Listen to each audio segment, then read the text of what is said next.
ರೈತ ಬಾಂಧವರಿಗೆ ನಮಸ್ಕಾರ. ನಾನ್ ನಿಮ್ಮ ರಂಗು ಕಸ್ತೂರಿ ಮುಡ್ಬೋಳ್. ಇವತ್ ನಾವು ಜಮಖಂಡಿ ತಾಲೂಕಿನ ಕಲ್ಲೊಳ್ಳಿ ಗ್ರಾಮದಲ್ಲಿದ್ದೀವಿ. ಇಲ್ಲಿ ವಿಶೇಷವಾದಂತ ಸತ್ಯಕಾಮ ಗೋಶಾಲೆಗೆ ಬಂದಿದ್ದೀವಿ. ಗೋಶಾಲೆ ಅಂದ್ರೆ ನೀವು ಸಡನ್ ಆಗಿ ತಿಳ್ಕೋಬಹುದು. ಕೆಲವೊಬ್ರು ಶೋಕಿಗೆ ಗೋಶಾಲೆ ಮಾಡ್ತಾರೆ, ಕೆಲವೊಬ್ರು ದೇಣಿಗೆ ತಗೊಂಡು ಗೋಶಾಲೆ ಮಾಡ್ತಾರೆ, ಇನ್ನು ಕೆಲವೊಬ್ರು ರೈತರ ಹತ್ರ ಸಾಕಕ್ ಆಗದಿರುವಂತ ಹಸುಗಳನ್ನ ಪಡೆದು ಗೋಶಾಲೆನ ಮಾಡ್ತಾ ಇರ್ತಾರೆ. ಆದ್ರೆ ಈ ಗೋಶಾಲೆ ಪ್ರತ್ಯೇಕವಾಗಿದೆ. ಇದಕ್ಕೆ ಆದಂತ ಒಂದು ಮಹತ್ವ ಇದೆ. ಅಂತ ವಿಶೇಷವಾದಂತ ಗೋಶಾಲೆಗೆ ನಾವು ಬಂದಿದ್ದೀವಿ. ನಮ್ ಜೊತೆ ಪವನ್ ಸರ್ ಅವರಿದ್ದಾರೆ. ನಮಸ್ಕಾರ ಸರ್. ನಮಸ್ಕಾರ ಸರ್, ಮೊದಲಿಗೆ ನಮ್ ರೈತರಿಗೆ ತಮ್ಮ ಹೆಸರು ಮತ್ತು ಪರಿಚಯ ಹೇಳಿ ಸರ್. ನನ್ನ ಹೆಸರು ಪವನ್ ವಸಂತ್ ಶಾಪೂರ್ ಅಂತ ಹೇಳಿ. ನಾನು ಕಲ್ಲಹಳ್ಳಿ ಗ್ರಾಮದಲ್ಲಿ ಇರ್ತೀನಿ, ಜಮಖಂಡಿ ತಾಲೂಕು. ಇಲ್ಲಿ 10 ಎಕರೆ ಜಮೀನಿದೆ. ಇದು ಸತ್ಯಕಾಮರ ಆಶ್ರಮ, ಕಲ್ಲಹಳ್ಳಿ ಸತ್ಯಕಾಮರ ಆಶ್ರಮ. ಇಲ್ಲೇ ಒಂದು ಗೋಶಾಲೆ ಇದೆ ಸತ್ಯಕಾಮರ ಹೆಸರಲ್ಲಿ. ಸರ್, ಈ ಗೋಶಾಲೆ ನಿರ್ಮಾಣ ಆಗಕ್ಕೆ ಕಾರಣ ಏನು, ಯಾವ ರೀತಿ ಆಯ್ತು, ಅದ್ರ ಬಗ್ಗೆ ಒಂಚೂರು ಮಾಹಿತಿ ಹೇಳಿ ಸರ್. ಇಲ್ಲ, ಬೇಸಿಕಲಿ ಸತ್ಯಕಾಮರ ಅಂದ್ರೆ ನಂಗೆ ದೊಡ್ಡಪ್ಪ ಆಗ್ಬೇಕು. ಅವರು ಬ್ರಹ್ಮಚಾರಿ ಆಧ್ಯಾತ್ಮ ಜೀವಿಗಳ್ರಿ. ಹಾ ಸರ್. ಅವರು ಒಂದು ಕಾಲಕ್ಕೆ ಇಲ್ಲಿ ಕಲ್ಲಹಳ್ಳಿಯಲ್ಲಿ ಮನೆ ಮುಂದೆ 40 ದನಗಳಿದ್ವು ಅಂತ ಅವ್ರ ಜೊತೆ ಕೆಲಸ ಮಾಡಿದವ್ರು ಹೇಳ್ತಿದ್ರು. ನಾನು ಚಿಕ್ಕವನಿರ್ಬೇಕಾದ್ರೆ 30 ದನಗಳಂತೂ ನಮ್ಮ ಮನೆ ಮುಂದೆ ಇರ್ತಿದ್ವು. ಕ್ರಮೇಣ ಬೇರೆ ಬೇರೆ ಕಾರಣಗಳಿಗಾಗಿ ಬರಗಾಲ, ಆಮೇಲೆ ಎಷ್ಟೋ ದಿವಸ ಎಷ್ಟೋ ಜನ ಅವು ಗಬ್ಬಿದ್ದಾಗ ಕೆಲವೊಬ್ರು ತಗೊಂಡ್ ಹೋಗ್ತಿದ್ರು, ಕೊಡ್ತಿರ್ಲಿಲ್ಲ. ಹಂಗಾಗಿ ಕಡಿಮೆ ಆಗ್ತಾ 11-12 ಬಂದ್ಬಿಟ್ಟು. ಸೊ ಅದಾದ ನಂತರ ನಾವು ವೀಣಕ್ಕ ಅಂತಿದ್ದಾರೆ ಸತ್ಯಕಾಮರ ಶಿಷ್ಯರು, ಆಮೇಲೆ ಸತ್ಯಕಾಮ ಪ್ರತಿಷ್ಠಾನ ಅಂತಿದೆ, ಅದರ ಅಧ್ಯಕ್ಷರು. ಸೊ ಅವರು ಸತ್ಯಕಾಮರ ಕಾಲದಲ್ಲಿ ಇದ್ವು 40 ದನಗಳು. ಆ ಪರಂಪರೆ ಒಂದು ಉಳಿಸ್ಕೊಳ್ಳೋಣ ಅಂತ ಹೇಳಿ ನಾವು ಮತ್ತೆ ಗೋಗಳನ್ನ ತಗೊಂಡ್ಬಂದ್ವಿ. ನಮ್ಗೆ ಒಬ್ರು ಅಣ್ಣ ದಿವಾಕರಣ್ಣ ಅಂತ ಇದ್ದಾರೆ, ನಮ್ಮ ಫ್ಯಾಮಿಲಿಗೆ ಅಣ್ಣ. ಅವರು ಪೋಷಕರಾಗಿ ನಿಂತ್ರು ಈ ಸಂದರ್ಭದಲ್ಲಿ. ಆಮೇಲೆ ಈ ಹಸುಗಳೆಲ್ಲ ಅವರವೇ. ಸರ್, ಟೋಟಲ್ ಆಗಿ ನಿಮ್ ಗೋಶಾಲೆಯಲ್ಲಿ ಎಷ್ಟು ಗೋಗಳಿದಾವೆ, ಜವಾರಿ ಎಷ್ಟಿದಾವೆ ಮತ್ತೆ ಕಾಂಕ್ರೀಟ್ ಎಷ್ಟಿದಾವೆ ಸರ್? ಈಗ 70 ಗೋಗಳಿದಾವ್ರಿ. 70ರೊಳಗೆ 11 ಜವಾರಿ ಇವೆ ರೀ. ಆಮೇಲೆ ಉಳಿದದ್ವೆಲ್ಲ ಕಾಂಕ್ರೀಸ್ ಇವೆ. 1 ಎಮ್ಮೆ ಮಣಕ ಇದೆ. ಜವಾರಿ ಬಗ್ಗೆ ಅಂತೂ ಏನು ಹೇಳೋದ್ ಬೇಕಾಗಿಲ್ಲ ಸರ್, ಯಾಕಂದ್ರೆ ನಮ್ಮ ದನಗಳು ನಮ್ಮ ವಾತಾವರಣಕ್ಕೆ ಹೊಂದ್ಕೊಳ್ತವೆ. ಆದ್ರೆ ಹೊಸದಾಗಿ ಕಾಂಕ್ರೀಜ್ ಅನ್ನ ಮಾಡಿದಿರಿ, ಇದು ಯಾವ ತರ ಹೊಂದ್ಕೊಂಡು ನಮ್ಮ ವಾತಾವರಣಕ್ಕೆ, ಇದರಿಂದ ಏನಾದ್ರು ಸಮಸ್ಯೆ ಆಯ್ತಾ? ಇಲ್ಲ, ಬೇಸಿಕಲಿ ಕಾಂಕ್ರೀಟ್ ತರ್ಬೇಕಾದ್ರೆ ನಾವು ಕಚ್ಚಿಗೆ ಹೋಗಿದ್ವಿ. ಅಲ್ಲಿ ಬೋತ್ ಅಂದ್ರೆ ಅಲ್ಲಿಯ ಹೀಟ್ ಕ್ಲೈಮೇಟಿನ ಇದು 48 ಡಿಗ್ರಿ ವರೆಗೆ ಅಲ್ಲಿ ಹೋಗುತ್ತೆ ಉಷ್ಣಾಂಶ ಅಂತ ಹೇಳ್ತಿದ್ರು. ಸೊ ಹಂಗಾದ್ರೆ ನಮ್ಮಲ್ಲಿ ಇವು ಸರ್ವೈವ್ ಆಗಬಹುದು ಅನ್ನೋ ಒಂದ್ ಇದ್ರಲ್ಲಿ ತಗೊಂಡ್ಬಂದ್ವಿ. ತುಂಬಾ ಚೆನ್ನಾಗಿ ಅಡಾಪ್ಟ್ ಆಗ್ಬಿಟ್ಟು ಒಂದೂವರೆ ವರ್ಷ ತಗೊಂಡು ಮೊದ್ಲಿಗೆ ಟೈಮ್. ಬಟ್ ಅದಾದ್ಮೇಲೆ ಕ್ರಮೇಣ ತುಂಬಾ ಚೆನ್ನಾಗಿ ಅಡಾಪ್ಟ್ ಆದ್ವು. ಆಮೇಲೆ ಇವತ್ತಿಗೂ ನಮ್ಮ ಗುಡ್ಡಕ್ಕೆ ಹೋಗ್ತವೆ. ಇಲ್ಲಿ ನಮ್ಮಲ್ಲಿ ಗುಡ್ಡ ಇದೆ, ಮೇಲಿಕ್ಕೆ ಗುಡ್ಡಕ್ಕೆ ಹೋಗಿ ಬರ್ತವೆ, 2 ಗಂಟೆಗೆ ಬರ್ತವೆ. ಸರ್, ಇದ್ದು ಡೈಲಿ ರೊಟೀನ್ ಯಾವ ತರ ಇರುತ್ತೆ, ಯಾವ ತರ ನಿರ್ವಹಣೆ ಮಾಡ್ತೀರಿ ಸರ್? ಇದು ಬೆಳಿಗ್ಗೆ ಸುಮಾರು ಒಂದು 6:30ಇಂದ ಕೆಲಸ ಶುರು ಆಗುತ್ತೆ. ಆಕ್ಚುಲಿ 5:00ವರೆಗೆ ಕೆಲಸ ಶುರು ಆಗುತ್ತೆ. 5:00ವರೆಗೆ ನಾವು ಗೋಮೂತ್ರ ಹಿಡಿದು ಅರ್ಕಕ್ಕಿಡೋ ಇದು ಪ್ರೊಸೆಸ್ ಇಂದ ಶುರು ಆಗುತ್ತೆ. ಸೊ 5:00ವರೆಗೆಲ್ಲ ಅವು ಹೇಳ್ತವೆ, ಎದ್ ಕೂಡ್ಲೆ ಗೋಮೂತ್ರ ಹಿಡಿತೀವಿ. ಇದೆಲ್ಲ ಮ್ಯಾನ್ಯುವಲ್ ಮಾಡ್ತೀವಿ, ಯಾಕಂದ್ರೆ ಅದು ಗೋಮೂತ್ರ ಕೆಳಗ್ ಬೀಳ್ಬಾರ್ದು ಅನ್ನೋ ಕಾನ್ಸೆಪ್ಟ್ ಇದೆ ಅರ್ಕ ಮಾಡ್ಬೇಕಾದ್ರೆ. ಅದಾದ ನಂತರ 6:30 ಹೊತ್ತಿಗೆ ಇದಕ್ಕೆ ಬಂದು ಹಾಲ್ ಕರೆಯವನ್ನ ಒಳಗೆ ಕಟ್ಕೊಂಡು ಹಾಲು ಕರ್ದು ಆಮೇಲೆ ವಾಪಸ್ ಗುಡ್ಡಕ್ ಬಿಡ್ತೀವಿ. ಇದೆಲ್ಲ ಆಗ್ಬೇಕಾದ್ರೆ ಸುಮಾರು ಒಂದು 8 ಗಂಟೆ ತನಕ ಆಗುತ್ತೆ. ಇದ್ರೊಳಗೆ ಇನ್ನೊಂದೇನಂದ್ರೆ 60 ಈಗ ಕಾಂಕ್ರೀಸ್ ಇವೆ ಅಂದ್ರೆ ಅದ್ರೊಳಗೆ ಹೆಂಗ್ ಮಾಡಿರ್ತೀವಿ ಅಂದ್ರೆ 15 ಪ್ರೆಗ್ನೆಂಟ್ ಇರ್ಬೇಕು, 15 ಹಾಲ್ ಕರಿತಿರ್ಬೇಕು, 15 ಕರ ಇರ್ಬೇಕು, 15 ಮಧ್ಯ ವಯಸ್ಸಿನ ಹೀಫರ್ಸ್ ಅಂತಾರಲ್ಲ ಅಂತವ್ ಇರ್ಬೇಕು. ಸೊ ಆದಷ್ಟು ಈ ಬ್ಯಾಲೆನ್ಸ್ ಅನ್ನ ಮೇಂಟೈನ್ ಮಾಡ್ಲಿಕ್ಕೆ ಪ್ರಯತ್ನ ಮಾಡ್ತೀವಿ. ಸೊ ಮಧ್ಯಾಹ್ನ 2:00ವರೆಗೆ ವಾಪಸ್ ಬರ್ತವ್ರಿ. 2:00ವರೆಗೆ ಬಂದ ನಂತರ ಒಂದು ಮೇವು ಕೊಡ್ತೇವೆ. ಒಂದು ಹಸಿ ಮೇವ ಅಥವಾ ಕಬ್ಬ ಏನೋ ಅಥವಾ ವಾಡಿ ಅಂತಾರೆ ಈ ಕಡೆ, ಅಥವಾ ನಮ್ ಜೋಳದ ಮೇವ ಯಾವ್ದೋ ಒಂದು ಹಸಿ ಮೇವು ಕೊಡ್ತೇವೆ. ಸಂಜೆಗ್ ಒಂದು ಒಣದು ಪ್ಲಸ್ ಹಸಿದು 2 ಮಿಕ್ಸ್ ಮಾಡಿ ಸಂಜೆಗೆ ಒಂದು ಮೇವು ಕೊಡ್ತೀವಿ. ಸಂಜೆ 6:30 ಆದ್ಮೇಲೆ ಯಾವುದೇ ಮೇವು ಕೊಡೋದಿಲ್ಲ. ಸಂಜೆ 6 ಗಂಟೆಗೆ ಮತ್ತೆ ಕರಿತೀವಿ, ಹಸು ಕರಿತೀವಿ. ಸೊ ಹಾಲು ಹಿಂಡ್ಕೊಂಡು ಇದ್ ಮಾಡ್ತೇವೆ. ಬೇಸಿಕಲಿ ಅದಾದ್ಮೇಲೆ 7 ಗಂಟೆ ನಂತರ ಯಾವ್ದೇ ಮೇವು ಕೊಡೋದಿಲ್ಲ. ಮತ್ತೆ ಬೆಳಿಗ್ಗೆನೆ ರಾತ್ರಿ ಫ್ರೀ ಆಗಿರುತ್ತೆ. ಆಮೇಲೆ ಯಾವ್ದೇ ದನ ಕಟ್ಟಂಗಿಲ್ಲ, ಹಾಲ್ ಕರಿಲಿಕ್ಕೆ ಮಾತ್ರ ಕಟ್ತೀವ್ರಿ. ಸಾಮಾನ್ಯವಾಗಿ ಕೊಟ್ಟಿಗೆಗಳನ್ನ ಮಾಡಿರ್ತಾರೆ, ಕಟ್ಟಾಕಿ ಅದಕ್ಕೆಲ್ಲ ನಿರ್ವಹಣೆ ಮಾಡ್ತಾ ಇರ್ತಾರೆ. ನೀವು ಓಪನ್ ಆಗಿ ಬಿಟ್ಟಿದ್ರೆ ಯಾವ ತರ ಸರ್ ಇದು? ಇಲ್ಲ, ಇದು ಮೂಲ ಈ ಹಸುಗಳು ಅಲ್ಲಿ ಸಾಕಿದ್ದು ಪ್ಯಾಟರ್ನ್ ಅದೇ ಇತ್ತು. ನಾವು ಹಿಂದೆ ನಮ್ಮಲ್ಲಿ ಏನಂದ್ರೆ ಬೇಸಿಕಲಿ ಒಂದು ಗೋಡೆ ಕಟ್ಟಿ ದನದ ಕೊಟ್ಟಿಗೆ ಅಂತಲೇ ಮಾಡ್ತಿದ್ರು. ಸೊ ಅದೇ ಪ್ಯಾಟರ್ನ್ ಅಲ್ಲಿ ಹುಡುಕ್ತಾ ಇದ್ವಿ. ಹ್ಮ್. ನಮ್ಗೆ ಇಲ್ಲಿ ಜವಾರಿ ಕಿಲಾರಿ ಒಳಗ ಆ ಟೈಪ್ ಸಿಗ್ಲಿಲ್ಲ. ಸೊ ಅಲ್ಲಿ ಇನ್ನೂ ಆ ಪದ್ಧತಿ ಫಾಲೋ ಹ್ಮ್. ಮಾಡ್ತಾರೆ. ಮುಂಚೆ ನಮ್ ಕಡೆ ಆದ್ರೂ ದೊಡ್ಡಿ ಅಂತ ಮಾಡ್ಕೊಂಡು ದೊಡ್ಡಿ ದನದ ದೊಡ್ಡಿ ಅಂತ ದನದ ದೊಡ್ಡಿ ಮಾಡ್ತಾರೆ. ಅಂತ ಮಾಡ್ಕೊಂಡು ಅದ್ರೊಳಗೆ ಓಪನ್ ಆಗೇ ಬಿಡ್ತಿದ್ರು sir. ಹೌದ್ರಿ. ಆಯ್ತು, ಅಲ್ಲಿಂದ ಗೊಬ್ಬರನು ಒಳ್ಳೆ ಗೊಬ್ಬರ ಹಾ. ಕಲೆಕ್ಟ್ ಆಗ್ತಿತ್ತು. ಆಮೇಲೆ ಹಂಗೆ ಬಿಟ್ಟಾಗ ಒಂದು ಕೋಆರ್ಡಿನೇಷನ್ ಆ ಹಸುಗಳ ಮಧ್ಯೆ ಬಹಳ ಚೆನ್ನಾಗಿ ಕೋಆರ್ಡಿನೇಷನ್ ಇರ್ತದೆ. ಈ ಕಟ್ಟಿದ್ವಿ ಅವುಗಳನ್ನ ಬಿಟ್ವಿ ಅಂದ್ರೆ ಅರ್ಧ ಗಂಟೆ ಒಳಗೆ ಜಗಳ ಆಡ್ಕೊಳಿಕ್ ಶುರು ಮಾಡ್ತಾರೆ. ಇರ್ದಾಡಕ್ ಸ್ಟಾರ್ಟ್ ಆಗ್ತದೆ.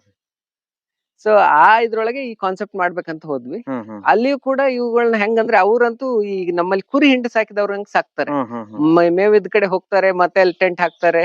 ಇಷ್ಟು ನಾವು ಶೆಡ್ ಮಾಡ್ಕೊಂಡು ಒಂದೇ ಕಡೆ ಆದ್ರೂ ಇದ್ದೀವಿ, ಅವರು ಮೂವ್ ಆಗ್ತಾ ಇರ್ತಾರೆ ಪರ್ಮನೆಂಟ್. ಸೊ ಇಲ್ಲಿ ನಮ್ಮಲ್ಲಿ ಆ ಸಿಸ್ಟಮ್ ಹೊಂದಬಹುದು ಅಂತ ಅವುಗಳನ್ನ ಚಾಯ್ಸ್ ಮಾಡಿ ತಗೊಂಡ್ಬಂದ್ವಿ. ಸರ್, ಈ ದನಗಳ ಸ್ವಭಾವ ಯಾವ ತರ ಸರ್? ನಮ್ ಜವಾರಿ ದನ ಅಂದ್ರೆ ಕೆಲವೊಂದು ಅಭ್ಯಾಸ ಆಗ್ತವೆ, ಕೆಲವೊಂದು ಹಿರಿಯೋದು ಒದೆಯೋದು ಮಾಡ್ತಿರ್ತವೆ. ಈ ದನಗಳ ಸ್ವಭಾವ ಯಾವ ತರ ಸೆಟ್ ಆಗಿದಾವ್ ಸರ್? ಇಲ್ಲ, ಮೂಲ ಏನಂದ್ರೆ ಇವುಗಳು ಒಮ್ಮೆ ನಂಬಿದ್ರೆ ಯಾವತ್ತೂ ಏನು ಮಾಡೋದಿಲ್ಲ ಅಂತ ಅಲ್ಲಿಯೂ ಹೇಳಿದ್ರು. ಇಲ್ಲಿ ಕೂಡ ನಮ್ಮಲ್ಲಿ ಹಂಗೆ ನಡ್ಕೊಂಡಿವೆ. ಸುಮಾರು 2017 ತಗೊಂಡ್ಬಂದಿದೀವಿ ಇವನ್ನ. ಆಮೇಲಿಂದ ಇಲ್ಲಿ ತನಕ ಒಬ್ಬರಿಗೆ ಒಂದ್ ದನ ಇರ್ದ್ ಕಂಪ್ಲೇಂಟ್ ಇಲ್ಲ. ಆಮೇಲೆ ಈ ಹೋರಿ ಆಯ್ತು, ಅದಕ್ಕಂತೂ ಮೂಗ್ದಾರನೇ ಇಲ್ಲ, ಮೂಗ್ದಾರನ್ ತೆಗೆದ್ ಬಿಟ್ಟಿವ್ರಿ. ಯಾವ್ದೇ ದನಗಳು ಸ್ವಲ್ಪ ಯಾರೋ ಹೊಸಬ್ರು ಕಂಡಾಗ ಒಂದ್ ಸ್ವಲ್ಪ ಹೆದರ್ಸ್ದಂಗ್ ಮಾಡ್ತವೆ. ಬೆನ್ನಟ್ಟಿ ಹೋಗಿ ಹಾಯೋದು ಅಥವಾ ಇದನ್ ಮಾಡೋದು ಇಲ್ಲ. ಸರ್, ವಿಶೇಷವಾಗಿ ಇದಕ್ಕ ಯಾವ್ದಾದ್ರು ಕಾಯಿಲೆ ತರ ಏನಾದ್ರು ನಿರ್ವಹಣೆ ಇದೆ ಸರ್? ಇಲ್ಲ, ನಾರ್ಮಲಿ ಬಹಳ ಕಡಿಮೆ ರೀ. ಇಲ್ಲಿ ಏನ್ ಜವಾರಿ ದನಗಳಿಗೆ ಏನು ಸಮಸ್ಯೆ ಬಂದ್ರೆ ಅಂತದೇ ಸಮಸ್ಯೆ ಬರ್ತವೆ.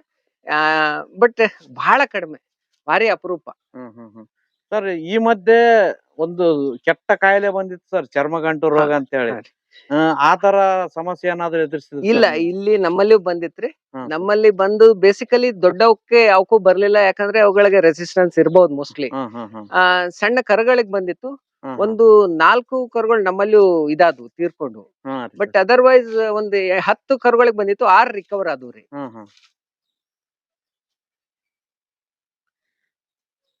ಸರ್, ಈಗ ಇವಕ್ಕೆಲ್ಲ ಸಾಕ್ಬೇಕಂದ್ರೆ ದೊಡ್ಡ ದನಗಳು ಜಾಸ್ತಿ ಪ್ರಮಾಣದಲ್ಲಿ ಮೇವು ಬೇಕಾಗ್ತದೆ. ಅದಕ್ಕೆಲ್ಲ ಯಾವ ರೀತಿ ವ್ಯವಸ್ಥೆ ಮಾಡ್ಕೊಂಡ್ರಿ ಸರ್ ನೀವು? ಅಲ್ಲ, ಬೇಸಿಕಲಿ ನಾವೇನ್ ಮಾಡ್ತೀವಿ, ಒಂದು 4 ಎಕರೆ ಜೋಳದ ಮೇವು ನಾವೇ ಬೆಳ್ಕೊಂತೀವ್ರಿ. ಒಂದ್ 4 ಎಕರೆ ಜೋಳ ಕಾಯಂ ಇರ್ತದೆ. ಜೋಳ ಅಥವಾ ಹುಲ್ಲು ಯಾವ್ದಾದ್ರು ಒಂದ್ ಹಸಿ ಮೇವು ನಮ್ಮಲ್ಲಿ ಇದ್ದೇ ಇರ್ತದೆ. ಆಮೇಲೆ ಉಳ್ದದ್ದನ್ನ ನಾವು ಬೇರೆ ಈ ಒಣ ಕಣಿಕೆ ಅಂತದೆಲ್ಲ ಆಯಾ ಸೀಸನ್ ಗಳಲ್ಲಿ ಸಂಗ್ರಹ ಮಾಡ್ತೇವೆ. ಇನ್ನೊಂದ್ ಮಜಾ ಏನಂದ್ರೆ ಇವುಗಳು ಎಲ್ಲಾ ಹೊಟ್ಟುಗಳನ್ನ ತಿಂತಾವ್ರಿ. ಫಾರ್ ಎಕ್ಸಾಂಪಲ್, ಈಗ ಉದ್ದಿನ ಹೊಟ್ಟು ನಮ್ಮಲ್ಲಿ ಎಷ್ಟೋ ದನಗಳು ತಿನ್ನಲ್ಲ, ಇವುಗಳು ಒಟ್ಟು ಬಿಡಲ್ಲ.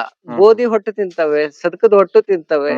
ಅಂದ್ರೆ ನಾವು ರೈತ ಯಾವ್ದಪ್ಪ ಇನ್ ಯಾರು ತುಂಬ್ಕೊಂಡು ಹೋದ್ರೆ ಸಾಕ್ ಅನ್ನುವಂತ ಏನಿರ್ತದಲ್ಲ ಅದನ್ನೆಲ್ಲ ತಿಂತವೆ. ಸೊ ಹಂಗಾಗಿ ಅವುಗಳನ್ನ ನಾವು ಸಂಗ್ರಹ ಮಾಡಿರ್ತೀವಿ. ಅವನು ಕೂಡ ಇದ್ರ ಜೊತೆ ತೊಗರಿ ಹೊಟ್ಟು ಸ್ವಲ್ಪ ತಗೊಂಡಿರ್ತೀವಿ. ಆಮೇಲೆ ಕಡ್ಲೆ ಹೊಟ್ಟು ತಗೊಂತೀವಿ. ಒಣ ಮೇವು ಎಲ್ಲಾನು ಸಂಗ್ರಹ ಬೇರೆಯವ್ರ ಕಡೆ ತಗೊಂಡು ಸಂಗ್ರಹ ಮಾಡ್ತೀವಿ. ಹಸಿದಾದಷ್ಟು ನಮ್ಮಲ್ಲೇ ಬೆಳ್ಕೊಂತೀವಿ. ಸರ್, ಸಾಮಾನ್ಯವಾಗಿ ಗೋಶಾಲೆ ದುಡ್ಡು ಇರೋರು ಮಾಡ್ಬೋದು, ಇಲ್ದವ್ರು ಮಾಡ್ಬೋದು. ಆದ್ರೆ ಮೇಂಟೆನೆನ್ಸ್ ಏನಿದೆ ಅಲ್ಲ, ಈಗ ಕೆಲವೊಬ್ರು ದುಡ್ಡಿರೋರು ಇನ್ವೆಸ್ಟ್ಮೆಂಟ್ ಮಾಡಿ ಗೋಶಾಲೆ ಮಾಡಿರ್ತಾರೆ. ಅಲ್ಲೇ ಇರೋ ಹಸುಗಳು ಅವಕ್ಕೆ ಸರಿಯಾದ ನಿರ್ವಹಣೆ ಇಲ್ಲದೆ ಬಡಕಲಾಗಿರ್ತವೆ. ಈಗ ಏನೇ ಮಾಡ್ಬೇಕಂದ್ರೂ ಅದ್ರಲಿಂದ ನಮಗೂ ಸೋರ್ಸ್ ಬೇಕಲ್ಲ. ಈಗ ಅದ್ರ ನಿರ್ವಹಣೆ ಮಾಡಕ್ಕಾದ್ರೂ ದುಡ್ಡು ಬೇಕಾಗ್ತದೆ. ಅದಕ್ಕೋಸ್ಕರ ಯಾವ ತರ ನಿರ್ವಹಣೆ ಮಾಡ್ತಾ ಇದ್ದೀರಿ ಸರ್ ನೀವು? ಇಲ್ಲ, ಬೇಸಿಕಲಿ ಏನಂದ್ರೆ ಇದ್ರೊಳಗೆ ನಾವು 2017 ತಗೊಂಡ್ ಬಂದ್ಮೇಲೆ ನಮ್ಗೆ 1 ವರ್ಷ ನಮಗೂ ಇದೇನು ಗೊತ್ತಿರ್ಲಿಲ್ಲ. ಅದ್ರಿಂದ ಏನ್ ಮಾಡ್ಬೇಕು, ಪ್ರೊಡಕ್ಟ್ ಮಾಡ್ಬೇಕು ಏನು, ಅಥವಾ ಇಂಥದ್ದೇ ಮಾಡ್ಬೇಕು ಅಂತ ಏನು ಐಡಿಯಾ ಇರ್ಲಿಲ್ಲ. ಬಟ್ ಕ್ರಮೇಣ ಒಂದೊಂದೇ ಬೇರೆಯವರ ತಜ್ಞರ ಸಂಪರ್ಕದಿಂದ ಗೊತ್ತಾಯ್ತಾ ಹೋಯ್ತು. ನಾವು ಮೊದ್ಲಿಗೆ ಏನ್ ತಿಳಿತಂದ್ರೆ, ಗೋಮಯ ಮತ್ತು ಗೋಮೂತ್ರ ಅಂದ್ರೆ ಸಗಣಿ ಮತ್ತು ಗೋಮೂತ್ರನ ಯಾವುದೇ ಕಾರಣಕ್ಕೆ ನಾವು ಬಿಟ್ವಿ, ನೆಲಕ್ಕೆ ಬೀಳಕ್ಕೆ ಬಿಟ್ವಿ, ಅದರ ಉಪಯೋಗ ಮಾಡ್ಕೊಳ್ಳಿಲ್ಲ ಅಂದ್ರೆ ಗೋಶಾಲೆ ನಡ್ಸಕ್ ಆಗಲ್ಲ ಅಂತ ಗೊತ್ತಾಯ್ತು. ಬರೀ ಹಾಲಿನ ಮೇಲೆ ನಿರ್ವಹಣೆ ಮಾಡೋದು ಬಹಳ ಕಷ್ಟ ಆಗ್ತದೆ. ಸೊ ಅದನ್ನ ಇಟ್ಕೊಂಡು ನಾವೇನ್ ಮಾಡಿದ್ವಿ, ಸಂಪೂರ್ಣ ನ್ಯಾಚುರಲ್ ಆಗಿ ಅವುಗಳಿಗೆ ಯಾವ ಹಾಲು ಕರುಗಳು ಕುಡಿದ್ಮೇಲೆ ನಾವು ಆಲ್ಮೋಸ್ಟ್ ಫಸ್ಟ್ ಒಂದು ಕರು ಹಾಕಿದ್ಮೇಲೆ ಕರು 1 ತಿಂಗಳಂತೂ ಅದನ್ನ ಮುಟ್ಟೋದೇ ಇಲ್ಲ. ಅದಕ್ಕೆ ಹೆಚ್ಚಾಗತ್ತೆ ಅನ್ನೋ ಶುರು ಮಾಡಿದ್ವಿ, ಅಂದ್ರೆ ಬೇದಿ ಶುರು ಆಗುತ್ತೆ ಏನಾದ್ರು ಅಂತ ಸೈನ್ಸ್ ಕಂಡ ಮೇಲೆನೆ ಅದನ್ನ ಹಾಲು ಕರಿತೇವೆ. ಸೊ ಹಂಗಾಗಿ ಟೋಟಲಿ ಗೋಮಯದಿಂದ ಈ ಘನಜೀವಾಮೃತ ತಯಾರು ಮಾಡ್ತೀವಿ. ಆಮೇಲೆ ಕುಳ್ಳು, ಬೇರೆ ಬೇರೆ ಪ್ರೊಡಕ್ಟ್ಸ್, ಬೈ ಪ್ರೊಡಕ್ಟ್ಸ್ ತಯಾರು ಮಾಡ್ತೀವಿ. ಬಟ್ ಮೇಜರ್ಲಿ ಘನಜೀವಾಮೃತ ನಮ್ಮ ಗೋಶಾಲೆಯ ಮೇಜರ್ ಪ್ರೊಡಕ್ಟ್. ಪ್ರತಿ ದಿವಸ ನಾವು ಒಂದು ದಿವಸಕ್ಕೆ 6 ರಿಂದ 7 ಚೀಲ ಘನಜೀವಾಮೃತ ತಯಾರು ಮಾಡ್ತೀವಿ. ಅಂದ್ರೆ 600 ರಿಂದ 700 ಕೆಜಿ ಸಗಣಿ ಬರುತ್ತೆ ಹಾ. ಪ್ರತಿ ದಿವಸ. ಒಂದು 100 ಕೆಜಿಗೆ ಅದು 1:4 ರೇಷಿಯೋದೊಳಗೆ ಕಡಿಮೆ ಆಗತ್ತೆ. ಹ್ಮ್ ಹ್ಮ್ ಘನಜೀವಾಮೃತ ಮಾಡಿದಾಗ 25 ಕೆಜಿ ಆಗುತ್ತೆ. ಹ್ಮ್ ಸೊ ಅದು ಒಂದು ಪ್ರಾಡಕ್ಟ್. ಅದಲ್ಲದೆ ಪ್ರತಿ ದಿವಸ ಒಂದು 10 ರಿಂದ 20 ಲೀಟರ್ ತನಕ ಅರ್ಕ ಮಾಡ್ತೀವಿ, ಗೋಮೂತ್ರ ಗೋಮೂತ್ರ ಅರ್ಕ ಮಾಡ್ತೀವಿ. ಹ್ಮ್ ಹ್ಮ್ ಹ್ಮ್ ಸೊ ಅದಕ್ಕೆ ಕ್ರಮೇಣ ನಾವು ತಜ್ಞರು ಸಿಗ್ತಾ ಹೋದ್ರು, ಹಂಗೆ ಮಾರ್ಕೆಟ್ ಸಿಗ್ತಾ ಹೋಯ್ತು. ಹ್ಮ್ ಹ್ಮ್ ಇನ್ನೊಂದೇನಂದ್ರೆ ಇವು ಗುಡ್ಡ ಮೇಯ್ತಿರೋದ್ರಿಂದ ಅದಕ್ಕೆ ಬೇಡಿಕೆ ಹೆಚ್ಚಿತ್ತು. ಹ್ಮ್ ಹ್ಮ್ ಹ್ಮ್ ಇಲ್ಲ ನಿಮ್ಮಲ್ಲಿ ಗುಡ್ಡ ಮೇಯ್ತವೆ, ಅದ್ರ ಬೇರೆ ಬೇರೆ ಗಿಡಗಳನ್ನ ತಪ್ಪಲ ತಿಂದಿರ್ತಾವೆ. ತಳಿಗಳನ್ನು ತಿಂತವೆ. ಆ ವನಸ್ಪತಿಗಳ ಅದರಲ್ಲಿ ಇಫೆಕ್ಟ್ ಇರ್ತದೆ ಅಂತ ಹೇಳಿ, ಸೊ ಇದರಿಂದ ಶುರು ಆಯ್ತು. ಹ್ಮ್ ಹ್ಮ್ ಘನಜೀವಾಮೃತ ಮತ್ತೆ ಅರ್ಕದ ಮೇಲೆ ನಮ್ಮ ಗೋಶಾಲೆ ಸಸ್ಟೈನೇಬಲ್ ಆಗುತ್ತೆ. ಹ್ಮ್ ಹ್ಮ್ ಮತ್ತೆ ಅಷ್ಟಲ್ದೆ ಮತ್ತೆ ಏನೇನ್ ಬೈ ಪ್ರಾಡಕ್ಟ್ ಗಳು ಮಾಡ್ತೀರಿ sir? ಇದಲ್ಲದೆ ಫಿನೈಲ್ ಮಾಡ್ತೀವ್ರಿ, ಹ್ಮ್ sir. ಆಮೇಲೆ ಟೂತ್ ಪೌಡರ್ ಮಾಡ್ತೀವಿ. ಹ್ಮ್ ಆಮೇಲೆ ಕೆಲವೊಮ್ಮೆ ಹೇಳಿದಾಗ ಈ ಅಗ್ನಿಹೋತ್ರ ಮಾಡೋರು ಒಂದಿಷ್ಟು ಜನ ಎಲ್ಲ ಇದ್ದಾರೆ, ಅವರೆಲ್ಲ ಸಂಪರ್ಕ ಬಂದು ಇಲ್ಲ ನಮ್ಗೆ ಕುಳ್ ಮಾಡಿ ಕೊಡ್ರಿ ಅಂತಾರೆ, ಕುಳ್ ಮಾಡಿ ಕೊಡ್ತೀವಿ. ಆಮೇಲೆ ಕೆಲವೊಮ್ಮೆ ಸೀಸನಲ್ ಆಗಿ ಧೂಪ ಮಾಡ್ತೀವಿ. ಹ್ಮ್ ಹ್ಮ್ ಹ್ಮ್ ಮ್ಯಾಕ್ಸಿಮಮ್ ಇಷ್ಟಂತೂ ಕಾಯಂ ಮಾಡ್ತೀವಿ. ಇದಲ್ದೆ ಏನೋ ಹಿಂಗೆ ಕೆಲವೊಮ್ಮೆ ಬರ್ತಾರೆ ನಮ್ಗೆ ಈ ಇದು ಪೇನ್ ಬಾಂಬ್ ಮಾಡಿ ಕೊಡ್ರಿ ಅಂತಾರೆ. ಹ್ಮ್. ಪೇನ್ ಬಾಂಬ್ ಯಾರಿಗ್ ಬೇಕು ಪೇನ್ ಬಾಂಬ್ ಮಾಡಿ ಕೊಡ್ತೀವಿ. ಅದಲ್ದೆ ತುಪ್ಪ ಮಾಡ್ತೀವಿ. ತುಪ್ಪ ಏನಂದ್ರೆ ಪ್ರತಿದಿನ ನಾವು ಒಂದು 15 ಲೀಟರ್ ತುಪ್ಪಕ್ಕಾಗಿ ಹಾಲು ಇಟ್ಕೊಂತೀವಿ. ಹ್ಮ್ ಹ್ಮ್ ಹ್ಮ್ ನಮ್ ಮನೆಗ್ ಒಂದು 5-10 ಲೀಟರ್ ಯೂಸ್ ಹ್ಮ್ ಮಾಡ್ತೀವಿ. ಹ್ಮ್ ಈಗ ತುಪ್ಪ ಈ ಕಾಂಕ್ರೇಜ್ ಹಸುವಿನ ತುಪ್ಪ ಕಾಸ್ಟ್ಲಿ ಅಂತ ಹೇಳ್ತಾರೆ. ಯಾವ ತರ ಮಾರಾಟ ಮಾಡ್ತೀರಿ ಸರ್? ಇಲ್ಲ, ಅದು ತುಪ್ಪ 2,000 ರೂಪಾಯಿ ಕೆಜಿ ಮಾರಾಟ ಮಾಡ್ತೀವಿ. ಹ್ಮ್. ನಾರ್ಮಲಿ ಎಲ್ಲ ಕಡೆ 2,000 ರೂಪಾಯಿನೇ ಇದೆ ಆನ್ಲೈನ್ ಅನ್ಕೊಂಡಿದ್ದೀನಿ. ಅಲ್ಲಿ ಇನ್ನೂ 500 ಜಾಸ್ತಿ ಅವ್ರು ಸ್ವಲ್ಪ ಹೆಚ್ಚು ಕೊಡ್ತಾರೆ. ಹ್ಮ್ ಆಮೇಲೆ ಮಜಾ ಏನಂದ್ರೆ ಎಲ್ಲ ಒಯ್ಯೋರು ಲೋಕಲ್ ಐಟ್ಸ್ ಒಯ್ತಾರೆ. 2-3 ಡೆಲ್ಲಿಯವರು, ಆಮೇಲೆ 1-2 ಕೆಜಿ ಪ್ರತಿ ತಿಂಗಳು ಬೆಳಗಾಮು, ಆಮೇಲೆ 1-2 ಕೆಜಿ ನಮ್ಮ ಬೆಂಗಳೂರಿಗೆ ಹೋಗುತ್ತೆ. ಬಿಟ್ರೆ ಅವ್ರ ಕಾಯಂ ಆರ್ಡರ್ಸ್ ಹ್ಮ್ ಅವ್ರಿಗೆ ಮೊದ್ಲಿಂದ ಕೊಡ್ತಿದ್ವಿ. ಅದು ಬಿಟ್ರೆ ಎಲ್ಲ ಲೋಕಲ್ ಐಟ್ಸ್ ನಮ್ ರೈತರು ಬಂದು ಒಯ್ತಾರೆ. ನೋಡ್ರಿ, ಈ ಪ್ರತಿಯೊಬ್ರು ಹೇಳೋದೇನಂದ್ರೆ ಸಿಟಿ ಜನಕ್ಕೆ ಇದ್ರ ಬಗ್ಗೆ ಅವೇರ್ನೆಸ್ ಇದೆ, ತುಂಬಾ ಬಳಸ್ತಾರೆ ಹಂಗಿಂಗ ಅಂತ ಹೇಳ್ತಿರ್ತಾರ್ರಿ. ಇಲ್ಲ, ಮಜಾ ಏನಂದ್ರೆ ಸರ್, ಇವತ್ತಿಗೂ 1 ತಿಂಗಳ ಅಂದ್ರೆ ಮುಂಚಿತವಾಗಿ ನನ್ನ ತುಪ್ಪ ಬುಕ್ ಆಗಿರುತ್ತೆ ಇಲ್ಲಿ. ಆಮೇಲೆ ಕೆಲವೊಮ್ಮೆ ಈ ಗವ್ಯಸಿದ್ರು ನಮ್ ಕಡೆ ಬಂದು ಪಂಚಗವ್ಯ ಘೃತ ಅಂತ ಈ ಕ್ಯಾನ್ಸರ್ಗೆ ಔಷಧಿಗಳನ್ನ ಮಾಡ್ಕೊಂಡು ಹೋಗ್ತಾರೆ. ಅವರ ಮಾರ್ಗದರ್ಶನದಲ್ಲಿ ಅದನ್ನ ಮಾಡಿ ಕೊಡ್ತೇವೆ. ಸೊ ಅದು ನಾವು ಏನು ಬರ್ತದೆ ಅದಕ್ಕೆಲ್ಲ ಮಾಡಿ ಕೊಡ್ತೇವೆ. ಅಂದ್ರೆ ಹಿಂಗೆ ಇದನ್ನೇ ಪ್ಯಾಟರ್ನ್ ಇಟ್ಕೋಬೇಕಂತಿಲ್ಲ, ಬಟ್ ಘನಜೀವಾಮೃತ ಮತ್ತೆ ಅರ್ಕ ಕಾಯಂ ಆಗಿ ಇಟ್ಕೊಂಡಿರ್ತೀವಿ. ಗೋಮೂತ್ರ ಅರ್ಕ ಘನಜೀವಾಮೃತ. ಸರ್, ಈಗ ಇದ್ರ ಕೆಲವೊಬ್ರು ಹೇಳ್ತಾರೆ ಹಸುಗಳು ಸಾಕೋದ್ರಿಂದ ಲಾಭ ಇರಲ್ಲ, ನಷ್ಟನೇ ಜಾಸ್ತಿ, ಅವಕ್ ಮೇಂಟೈನ್ ಮಾಡೋದ್ರಲ್ಲೇ ಇದಾಗ್ತದೆ, ಗೋಶಾಲೆಗಳು ಹಿಂಗಾಗಿ ಲಾಸ್ ಆಗ್ತಾ ಇದಾವೆ ಅಂತ ಹೇಳ್ತಿರ್ತಾರೆ. ನಿಮ್ಗೆ ಹೆಂಗ ಅನಿಸ್ತದೆ ಸರ್? ಇಲ್ಲ, ಬೇಸಿಕಲಿ ನೋಡ್ರಿ, ನನ್ಗೆ ಒಂದ್ ಅನುಭವ ಏನಂದ್ರೆ, ನಾವು ಗೋವುಗಳನ್ನ ತರ್ಬೇಕಾದ್ರೆ ಲಾಭ ನಷ್ಟ ವಿಚಾರ ಮಾಡಿ ತಂದಿಲ್ಲ. ಅದೊಂದು ಸತ್ಯಕಾಮ ಪರಂಪರೆಯಲ್ಲಿ ಇತ್ತು, ಬಂತು ಅಂತ ಹೇಳಿ ಅವ್ರ ಸಂಕಲ್ಪ ಅದು. ಅದೇ ನಂಬಿಕೆ ಇಟ್ಕೊಂಡು ನಡೆಸಿದ್ವಿ. ಇಲ್ಲಿ ತನಕ ಅಂತೂ ಯಾವುದೇ ತೊಂದರೆಗಳು ಬಂದಿಲ್ಲ. ಇನ್ಫ್ಯಾಕ್ಟ್ ನಾ ಹೇಳಿದಂಗೆ ಘನಜೀವಾಮೃತ ಮತ್ತು ಅರ್ಕ ಹೋದಾಗೆ ನಾವು ಸಸ್ಟೈನೇಬಲ್ ಆಲ್ರೆಡಿ ಆಗ್ಬಿಟ್ಟಿರ್ತೀವಿ. ತುಪ್ಪ ಆಮೇಲೆ ಉಳ್ದ ಏನ್ ಬೈ ಪ್ರಾಡಕ್ಟ್ಸ್ ಎಲ್ಲ ಮಾಡ್ತೀವಿ, ಅದು ನಮ್ಮ ಲಾಭಾಂಶ ಇರುತ್ತೆ. ಇದನ್ನ ಬಿಟ್ಟು ಮೀರಿಯೂ ಕೆಲವೊಮ್ಮೆ ಈ ನಮ್ಮ ತಿಪ್ಪೆ ಗೊಬ್ಬರ ಅಂತ ಬರುತ್ತೆ, ನಮ್ಮ ತೋಟಕ್ಕೆಲ್ಲ ಉಪಯೋಗ ಮಾಡ್ತೀವಿ. ಆಮೇಲೆ ನಾವು ಇದರಿಂದ ಏನಂದ್ರೆ ಎಲ್ಲಾನು ನಮ್ಮ ತೋಟ ಎಲ್ಲಾನು ಆರ್ಗ್ಯಾನಿಕ್ ಮಾಡ್ಲಿಕ್ಕೆ ಅನುಕೂಲ ಆಗಿದೆ. ಸರ್, ಟೋಟಲ್ ಆಗಿ ಎಷ್ಟು ಎಕರೆ ತೋಟ ಇದೆ, ಏನೇನ್ ಬೆಳೆಗಳು ಹಾಕಿದ್ರಿ? ಇಲ್ಲಿ 10 ಎಕರೆ ಜಮೀನ್ ಇದೆ ರೀ. 10 ಎಕರೆಯೊಳಗೆ ಒಂದು 2 ಎಕರೆ 15 ಗುಂಟೆ ದ್ರಾಕ್ಷಿ ಇದೆ ರೀ. ಆಮೇಲೆ 1 ಎಕರೆ ಲಿಂಬೆ ಇದೆ. ಒಂದು 3-4 ಎಕರೆ ಹಸಿ ಮೇವು ಇರುತ್ತೆ. ಸರ್, ಇದಕ್ಕೆ ವಿಶೇಷವಾಗಿ ಏನೇನು ಮೇವುಗಳನ್ನ ಬೆಳಿತೀರಿ ಸರ್ ನೀವು? ಇಲ್ಲ, ಮ್ಯಾಕ್ಸಿಮಮ್ ನಾವು ಯಾವಾಗ್ಲೂ ಕೊಡೋದು ಜೋಳದ ಮೇವು ಹೆಚ್ಚು ಕೊಡ್ತೇವೆ, ಹಸಿ ಮೇವು. ಇಲ್ಲ ಅಂದ್ರೆ ಇದನ್ನ ಕೊಡ್ತೇವೆ, ಹುಲ್ ಮೇವು ಕೊಡ್ತೇವೆ. ಆಮೇಲೆ ಕೆಲವೊಮ್ಮೆ ಕಬ್ಬಿನ ಇದನ್ನು ತಗೊಂಡ್ ಬರ್ತೀವಿ, ಕಬ್ಬಿನ ವಾಡಿಗಳು. ಕೆಲವೊಂದ್ ಸೀಸನ್ ಅಲ್ಲಿ ನಮ್ಮ ಮೇವು ಇಲ್ಲ ಅಂದ್ರೆ ಕಬ್ಬಿನ ವಾಡಿ ತಗೊಂಡ್. ಒಟ್ನಲ್ಲಿ ನಿರ್ವಹಣೆ ಮಾಡೋದ್ರಲ್ಲಿ ಏನು ಕಷ್ಟ ಆಗಿಲ್ಲ? ಏನ್ ಇಲ್ರಿ, ಇಲ್ಲಿ ತನಕ ಅದು ಅವ್ರ ಆಶೀರ್ವಾದ ಇರ್ಬೇಕು, ಸತ್ಯಕಾಮರ ಆಶೀರ್ವಾದ ಇರ್ಬೇಕು. ಒಟ್ ನಮ್ಗಂತೂ ಏನ್ ತೊಂದ್ರೆ ಬಂದಿಲ್ಲ. ಸರ್, ಇದ್ರದ್ದು ಡೆಲಿವರಿ ಟೈಮ್ ಯಾವ ತರ ಸರ್? ನಮ್ ಜವಾರಿ ತರನೇ ಇದೆ? ಸೇಮ್ ರೀ, ಅದು ಏನು ವ್ಯತ್ಯಾಸ ಇಲ್ಲ. ಇದು ದೇಸಿ ಬ್ರೀಡ್ ಆದ್ರಿಂದ ಅದೆಲ್ಲಾನು ಅದೇ ರೀತಿ ಇರ್ತದೆ. ಆಮೇಲೆ ಎಲ್ಲಾ ಗೋಶಾಲೆಗೆ ಒಂದು ಬಹಳ ಇಂಪಾರ್ಟೆಂಟ್ ಏನ್ ಹೇಳ್ತಾರೆ, ಒಳ್ಳೆ ಹೋರಿ ಇರ್ಬೇಕಂತ ಹೇಳ್ತಾರೆ. ಆ ಹೋರಿ ಮಾತ್ರ ನಾವು ಚಾಯ್ಸ್ ಮಾಡಿ ಒಳ್ಳೆ ಬ್ರೀಡ್ ತರ್ಬೇಕು. ದನಗಳು ಆಮೇಲೆ ಬ್ರೀಡಿಂಗ್ ಆಗ್ತಾ ಹೋಗ್ತವೆ ಒಳ್ಳೆ ಹೋರಿ ಇದ್ದಾಗ. ಸರ್, ಇದಕ್ಕಂತ ಏನಾದ್ರು ವೈದ್ಯರನ್ನ ಏನಾದ್ರು ನೇಮಕ ಮಾಡ್ರಿ? ಈಗ ಯಾರನ್ನು ಏನು ನೇಮಕ ಮಾಡಿಲ್ರಿ, ಇರ್ತಾರ ಅವಶ್ಯಕತೆ ಬಿದ್ದಾಗ. ಈಗ ಏನೋ ಇಂಜುರೀಸ್ ಆಗ್ತವೆ ಕೆಲವೊಮ್ಮೆ, ಅಥವಾ ಏನೋ ಫ್ರಾಕ್ಚರ್ಸ್ ಹಂಗೇನಾರ ಆದಾಗ ಲೋಕಲ್ ಡಾಕ್ಟರ್ಸ್, ಲೋಕಲ್ ಜನ ಕೈ ಮೀರಿದಾಗ ಅವ್ರನ್ನ ಕರೆಸ್ತೀವಿ, ಇಲ್ಲ ಅಂತಲ್ಲ. ಬಟ್ ಬಹಳ ಕಡಿಮೆ, ಏನ್ ಅವಶ್ಯಕತೆ ಬರ್ಲೇಬೇಕನ್ನುವಂಥದ್ದು ಏನಿದ್ರು. ಈಗ ನಿಮ್ಮ ಹತ್ರ ಆಲ್ರೆಡಿ 50-60 ಕಾಂಕ್ರೇಜ್ ಹಸುಗಳಿದಾವೆ. ಇನ್ನು ಮುಂದೆ ಡೆವಲಪ್ ಆಗ್ತಾನೆ ಇರ್ತದೆ. ನಮ್ಮ ಭಾಗದ ರೈತರಾಗ್ಲಿ, ಇಂಟ್ರೆಸ್ಟ್ ಇರೋರಾಗ್ಲಿ ಅಷ್ಟು ದೂರ ಹೋಗಿ ಹರಿಯಾಣ, ಗುಜರಾತ್ ಕಡೆ ಹೋಗಿ ತರಕ್ ಕಷ್ಟ ಆಗ್ತದೆ. ಅಂತವ್ರು ಏನಾದ್ರು ಸಾಕೊಳ್ಳೋದಿದ್ರೆ ಅವ್ರಿಗೆ ಮಾರಾಟ ಮಾಡ್ತೀರೇನ್ ಸರ್ ನೀವು? ಇಲ್ಲ, ಖಂಡಿತ ಮಾರಾಟ ಮಾಡ್ತೀವ್ರಿ. ಈಗ ಅದನ್ನು ಕೂಡ ಆಲ್ರೆಡಿ ಮುಂದಿನ ಡಿಸೆಂಬರ್ ತನಕ ಏನು ಕರುಗಳು ಬೇಕಲ್ಲ ಅಷ್ಟು ಬುಕ್ ಆಗಿವೆ. 2024 ಡಿಸೆಂಬರ್ ನಂತರ ಮುಂದಿನ ಕರುಗಳು, ಯಾಕಂದ್ರೆ ಆಲ್ರೆಡಿ ಇಲ್ಲಿ ತುಂಬಾ ಜನ ನೋಡಿದವ್ರು ರೈತರು ಬಹಳ ಇಂಪ್ರೆಸ್ ಆಗಿದ್ದಾರೆ.